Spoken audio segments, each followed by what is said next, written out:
Muy bien, mis compañeros, mis compañeras. Entonces, miren, hoy día nos toca llevar sobre el tema de la fisonomía político-social del socialismo. En realidad, mis compañeros, mis compañeras, nos vamos a ir dando cuenta que no todo lo que se dice del socialismo es, diríamos, es verdad, ¿no? Muchas veces el capitalismo, el imperialismo lo que hace es justamente tratar de desvirtuar lo que es el socialismo, trata, diríamos, de cambiar, de modificar, digamos, en esencia lo que es el socialismo, para poder, diríamos, hacer que la gente se desanime, pues, ¿no? Y no pueda tener la opción del socialismo. Miren, primero, recordarles a ustedes en una anterior clase, yo les decía que primero el socialismo es una explicación científica de lo que es el desarrollo histórico de la humanidad, es una explicación científica, digamos, de lo que va a acontecer con el ser humano a futuro y cómo, qué es lo que va a pasar con la sociedad. En realidad es el conocimiento científico aplicado al desarrollo de la sociedad y de la humanidad.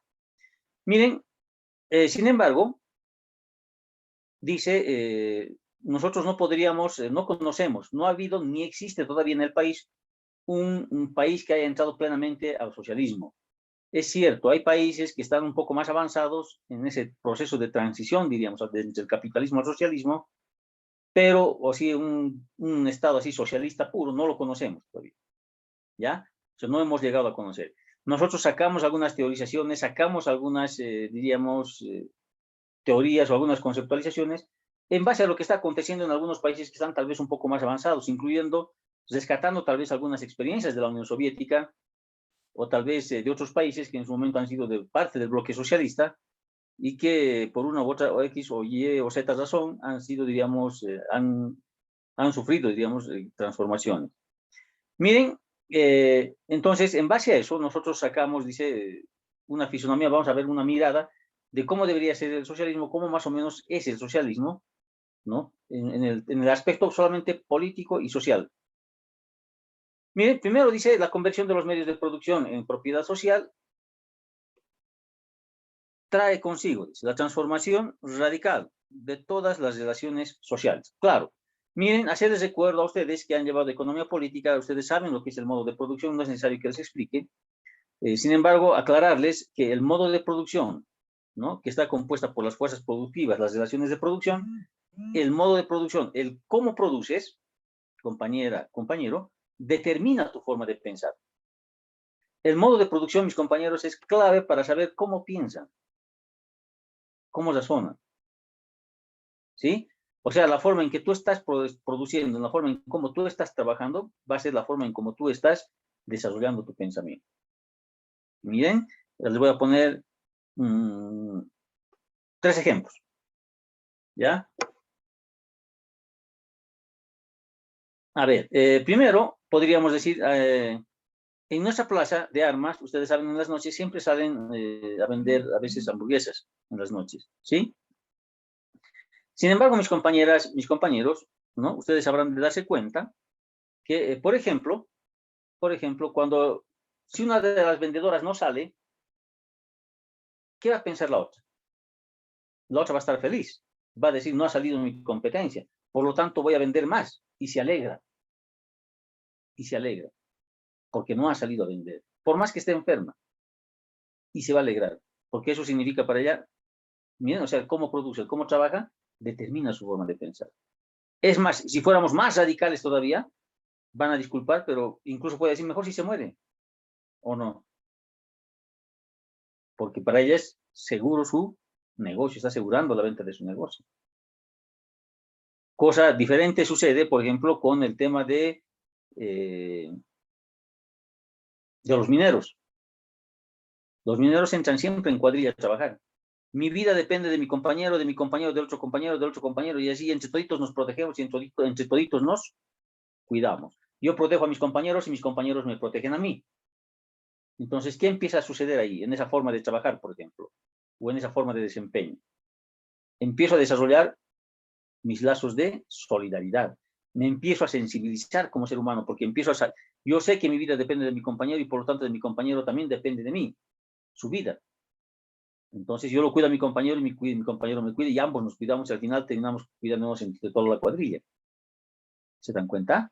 Entonces desarrollamos nuestra sensibilidad social. ¿Eso qué quiere decir? Que estamos desarrollando nuestros lazos sociales, ¿no es cierto? Nuestras relaciones sociales. Las estamos sensibilizando. Miren, eso, si se dan cuenta, entonces el cómo produces, el cómo trabajas, determina la forma de pensar. Ahora, imaginémonos mis compañeros y mis compañeras, y hay que desmitificar. Yo creo que es hora de que se desmitifique también un poco. No sé si mis compañeras y mis compañeros han debido escuchar, por ejemplo, hay bromas, especialmente en Europa, una temporada se decía la broma, y aquí en nuestro país tal vez las clases dominantes utilizaban esta broma, diríamos, o esta burla, no es broma, es burla, de nuestros compañeros incas, y veamos quién tiene razón, ¿no es cierto? Veamos quién tiene razón. Dice, por ejemplo, cuando llegaron los españoles a nuestro territorio, ¿no es cierto? Traían oro. Y como traían oro mis compañeras, mis compañeros, y ellos traían espejo. Y al Inca, o al Aymara, no importa, al lugar, al habitante de nuestro territorio, le decían, te doy el espejo y tú dame oro. Y el Inca le daba oro por el espejo. Y miren, el español decía, qué tonto este tipo, porque me está dando oro y yo simplemente le estoy dando un espejo. Claro, esa es la forma de pensar del español. ¿Por qué? Porque en España ya se habían desarrollado las relaciones mercantiles. O sea, en pocas palabras, el mercantilismo estaba vigente y además mis compañeras, mis compañeros, ¿no? Además, no solamente es eso, sino que también, ¿no es cierto? Ellos conocían el valor y el del trueque y del cambio del oro, ¿no es cierto? Le asignaban un valor, un precio. Sin embargo, si analizamos desde nuestro territorio, vamos a pensar al revés. No se olviden que en nuestra época, o sea, en esa época de los incas, nosotros no vivíamos en una época mercantilista. El oro no tenía absolutamente ningún valor.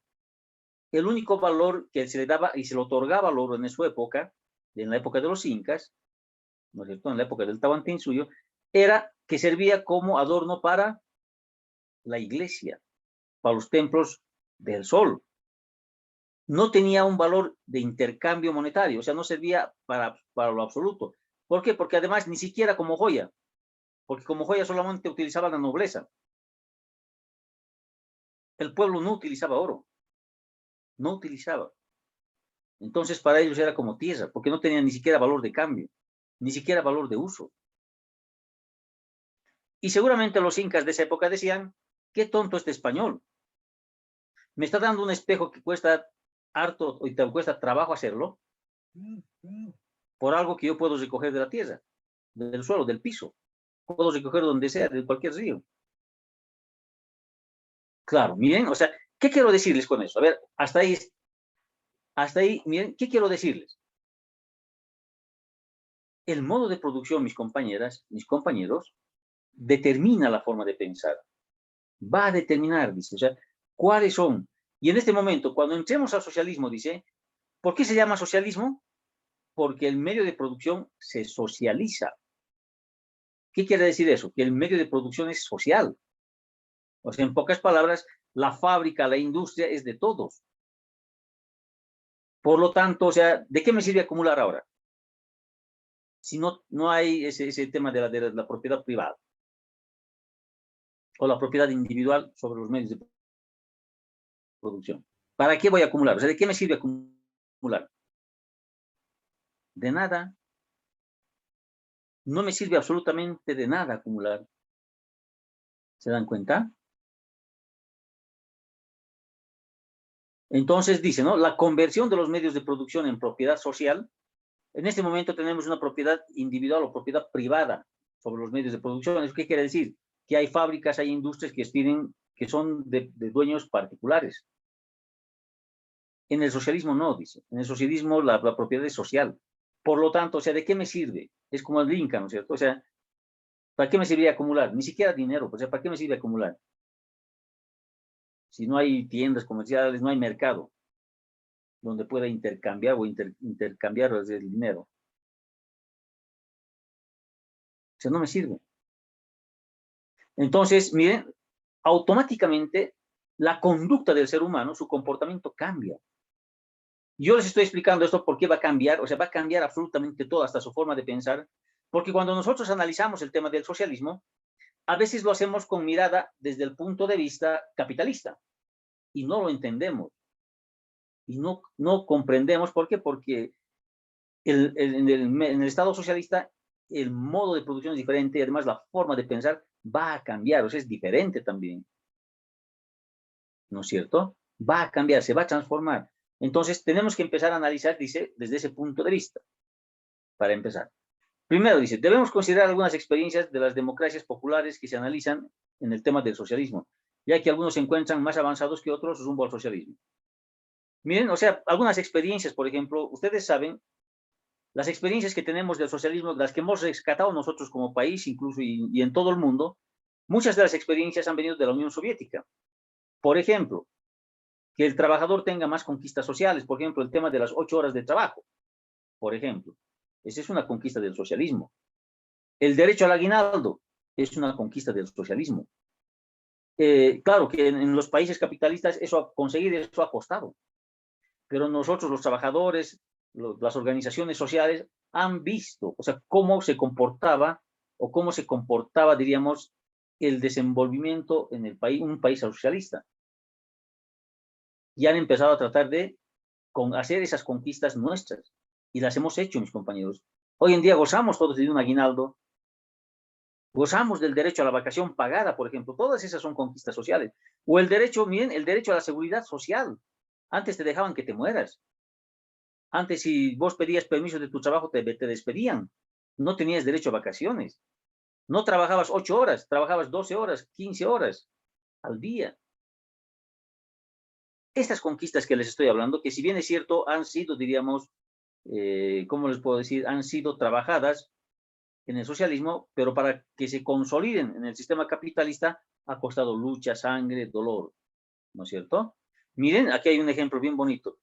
Por ejemplo, para que mis compañeras y mis compañeros conozcan y sepan, si nosotros enseñamos esto, es para que ustedes no se olviden y alguna vez cuando estén en funciones de autoridades puedan cambiar, puedan transformar este país y podamos seguir avanzando, ¿no es cierto? ¿Para qué? Para mejores días de los sectores más explotados, de los sectores más vulnerables, porque de eso se trata, ¿no es cierto?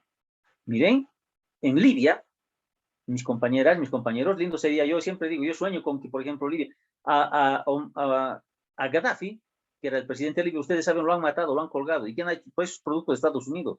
Estados Unidos ha generado un movimiento, ha contratado mercenarios, han ido, lo han matado, lo han colgado, y cuando el pueblo ha reaccionado era tarde, porque ya estaba muerto Gaddafi. Y eso no hace mucho. Saben ustedes lo que ha pasado en Libia. Libia era uno de los países más avanzados. Ahora Libia está en ruinas. Eso es producto del imperialismo que ha entrado a destruir el socialismo que se estaba desarrollando en Libia. Pero en Libia, mis compañeros, miren, les contaré esto. En Libia primero la gente no pagaba impuestos. Ustedes saben, el hermano Evo en Bolivia ha declarado que el derecho al agua es un derecho humano. Por lo tanto, todo el mundo tiene derecho a tener agua potable. Y si ustedes son del área dispersa, ¿no es cierto? Como yo, por ejemplo, hemos visto, mis compañeras, mis compañeros, que en todos los campos, en todas las zonas, han empezado a hacer conexiones de agua potable. Ya no tomamos agua de pozo, sino agua potable. ¿Por qué? Porque el del acceso al agua es un derecho humano, ¿no es cierto? Miren, y ahí va. En Libia, el acceso a la vivienda era un derecho humano. El derecho al trabajo era un derecho humano. O sea, mi compañera, mi compañero se casaba, el Estado automáticamente le entregaba una vivienda a la nueva familia. Automáticamente. ¿Por qué? Porque es un derecho humano, la vivienda, el acceso a la vivienda. Además, mis compañeros, mis compañeras, por ejemplo, tenían el derecho al trabajo. Contraía matrimonio, mi compañera dejaba de estudiar, automáticamente le daban su trabajo. Otro de las conquistas, mis compañeros, mis compañeras mujeres, por ejemplo, siempre han sido discriminadas, siempre han luchado por espacios, digamos, de poder, o por espacios de trabajo laboral, o por mejores condiciones de vida, o por igualdad de oportunidades. Eso se daba en la Unión Soviética. De ahí viene ese reflejo. Porque en la Unión Soviética, o sea, la mujer tenía igualdad de derechos al igual que el hombre. De ahí las mujeres astronautas, por ejemplo. Ustedes saben, Tereskova es la primera astronauta, ¿no? La incorporación de las mujeres en trabajos, en todo tipo de trabajos, incluyendo en minería, y muchas cosas, ¿no? O sea, todas esas cosas, mis compañeros, nosotros las analizamos como conquistas del socialismo, pero a partir, diríamos, de la experiencia de otros países. Sin embargo, dice, la característica principal del socialismo es, pues, justamente que es una sociedad eminentemente democrática, ¿ya? El socialismo tal vez es una de las sociedades más democráticas que existe. Claro, frente al capitalismo, porque el socialismo simplemente es una antesala, no es una sociedad acabada, es una sociedad en tránsito, que busca la igualdad. Miren, el socialismo no se queda, dice. Miren, ustedes saben, en las constituciones políticas de todos los países, no solamente de Bolivia, revisen todas las constituciones de todos los países capitalistas, me refiero a los capitalistas, dice, por ejemplo, como el nuestro un estado, todavía no es socialista, es un estado, diríamos, mixto, ¿no? Donde hay una economía planificada y también al mismo tiempo hay iniciativa de la propiedad privada. ¿Eso qué quiere decir? Eso nosotros le llamamos como economía mixta, ¿ya? Miren, ¿qué hace? O sea, ¿qué sucedía ahí? ¿O qué sucede ahí? En sus constituciones dice, compañeras, compañeros, en las constituciones dice, todo el mundo tiene derecho a la educación. ¿Será que así todos tienen derecho a la educación, hasta la profesionalización? Hay mucha gente que no, ¿no es cierto? Mire, es un enunciado. Todo el mundo tiene derecho a la vivienda. ¿Tenemos derecho a la vivienda? Todo el mundo tiene derecho a la salud. ¿Será que todos tenemos derecho a la salud? Incluso los mismos seguros, estando asegurados, hay cosas de las que te tratan y hay cosas que no te pueden curar, porque el seguro no cubre.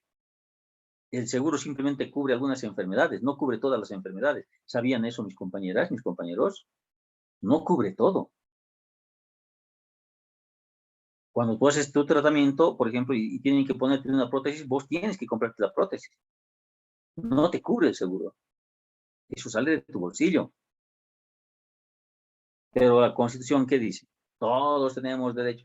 Todos somos iguales ante la ley. ¿Será que todos somos iguales ante la ley? Estamos viendo, ¿no, mis compañeras? Todos tenemos libertad. O sea, ¿libertad a qué? ¿Se acuerdan cuando entró Yanine? Antes que entre Yanine, antes del golpe de Estado, porque yo lo digo así y es golpe de Estado para mí, tal vez para algunos de ustedes no, pero antes que entre Yanine, se decía toda la justicia está en favor del Evo. Bueno, a lo mejor era así. Sale el Evo, entra la Yanine y toda la justicia se pone en favor de Yanine. Se cambia. ¿Cómo es eso? Y los empiezan a perseguir, los empiezan a...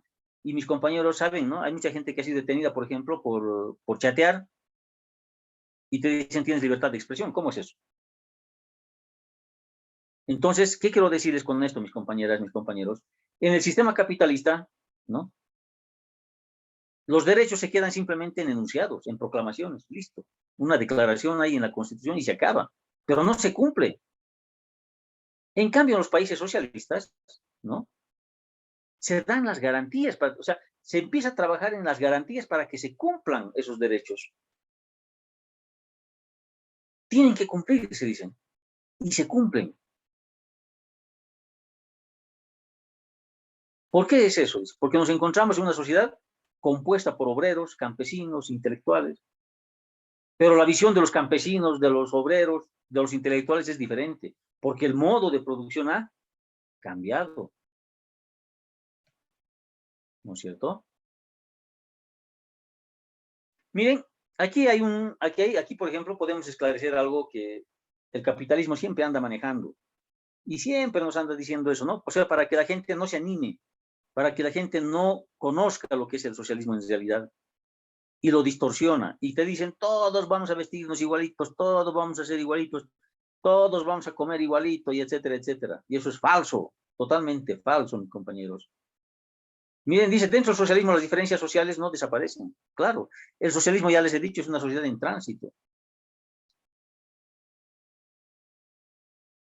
No desaparecen, dice. No van a desaparecer. O sea, van a seguir habiendo diferencias. Pero hay una diferencia. Esa diferencia, que todavía existe, que todavía va a persistir en el socialismo, dice, ya no se hallan por relaciones de dominio. En pocas palabras, en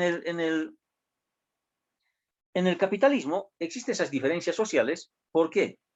Porque unos son los que detentan el medio de producción y otros son los que venden su fuerza de trabajo. O sea, no puede haber igualdad entre el que vende su fuerza de producción y entre el que compra la fuerza de producción. Son dos cosas totalmente diferentes, son antagónicos, ¿no es cierto? Pero si todos somos dueños del medio de producción, todos somos dueños de la fábrica, todos producimos por el país, por nosotros mismos, entonces la diferencia es otra. La diferencia, dice, todavía esas diferencias se van a dar en función de qué? Del conocimiento. O sea, de las capacidades que tú puedes desarrollar como ser humano. O sea, ¿se acuerdan? Yo les decía en una oportunidad, yo recuerdo haberles dicho que, por ejemplo, si tú te levantas a las 5 de la mañana y te duermes a las 12 de la noche y trabajas todo el día y produces y vas a acumular, puedes acumular, pues, vas a acumular. Lo que el socialismo no te permite es que explotes o vivas de otra persona. Eso es lo que no está prohibido. Y eso es diferente.